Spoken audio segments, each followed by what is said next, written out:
আসসালামু আলাইকুম। তো আপনারা ইদানিং এই ধরনের পোস্ট অনেকগুলোই করতেছেন। ইদানিং বলতে ইদানিং না, অনেক মাস ধরে এই পোস্টগুলো করে আসতেছেন এবং এগুলা নিয়ে আমাদের অনেকগুলো ভিডিও করা হয়েছে, কিন্তু অনেকে আপনারা বুঝতেছেন না, সেই জন্য আজকে ভিডিওটা আবার করা হলো।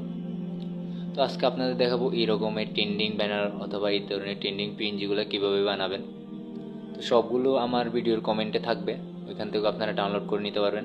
তো আজকে তারপর আমি দেখাচ্ছি কীভাবে আপনারা নিজে এগুলো তৈরি করতে পারবেন। তো আমরা প্রথমে চলে যাবো আমাদের পিক্সেল অ্যাপসটিতে। তো আমরা নর্মাল সাইজে নিব, এখানে স্কোয়ার আছে, স্কোয়ারই থাকুক। তো আমরা লেখাটা ডিলিট করে দিয়ে একটা নতুন করে একটা শেপ নেব।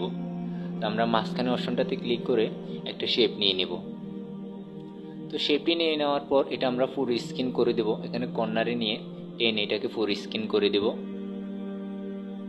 তো ফুল স্ক্রিন করে দেওয়ার পর নিচে এখানে অপাসিটি এটাকে 0 করে দেব। যখন নিচে নামবে এখানে দেখবেন অপাসিটিটাকে 0 করে দেব। তারপর একটু নিচে নামার পর এখানে আমরা যে বর্ডারের কালারটা দিতে চাচ্ছি, এখান থেকে আমরা কালারটা সিলেক্ট করব। তো আমি সাদা দিচ্ছি, তো সাদার উপরে ক্লিক করে তো উপরে যে অপশনটা দেখতে পাচ্ছি এখানে অপাসিটি 0, এটাকে আমরা ফুল করে দেব। তো ফুল করে দিয়ে আবার উপরে আসব।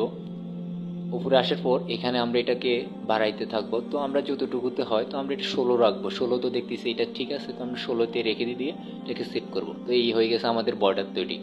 তো এখানে আমরা এটাকে লক করে দেব। লক করে দিয়ে এখন হচ্ছে এমবুস করে দেব। তো এমবুসের অপশনে ক্লিক করলাম, তো এনাবেল করে। তো এখানে হচ্ছে আপনারা এগুলো কালার আপনাদের নিজের মন মতো করে কালার গ্রেডিংটা করে নেবেন।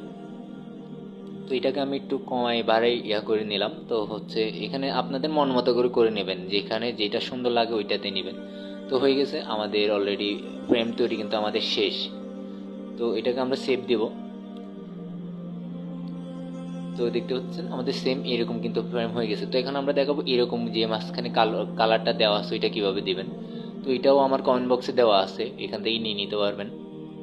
তো আমি আমার গ্যালারি থেকে এটা নিয়ে নিচ্ছি। তো ইমেজটা আমি নিয়ে নিলাম। তো এটা ক্রপ করব, ক্রপ করে আমি এটাকে এটাই নিচ্ছি।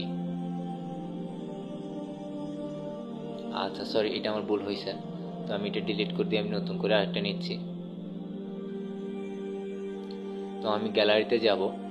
তো এখান থেকে পিএনজিটা সিলেক্ট করে এটা উল্টো করে নিলাম। তারপর এখান থেকে এটা ক্রপ করে নিব। আমি যেটুকু আমার নিচের অংশটাই দরকার, তো আমি নিজের অংশটা ক্রপ করে এটাকে ফুল স্ক্রিন করে দিয়ে নিচের দিকে নামাবো। তারপর এটাকে গো ব্যাক দিয়ে দিব। তো এই হয়ে গেছে আমার গো ব্যাক। তো এটাকে আমি এখান থেকে সেভ করে নিব। তো এখান থেকে লক করে দিয়ে আমি ব্যাকগ্রাউন্ডটাকে এখান থেকে চেঞ্জ করে নিব।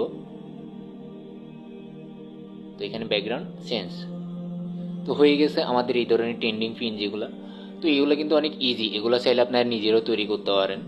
তো আশা করি সবাই ভিডিওটা বুঝতে পারছেন।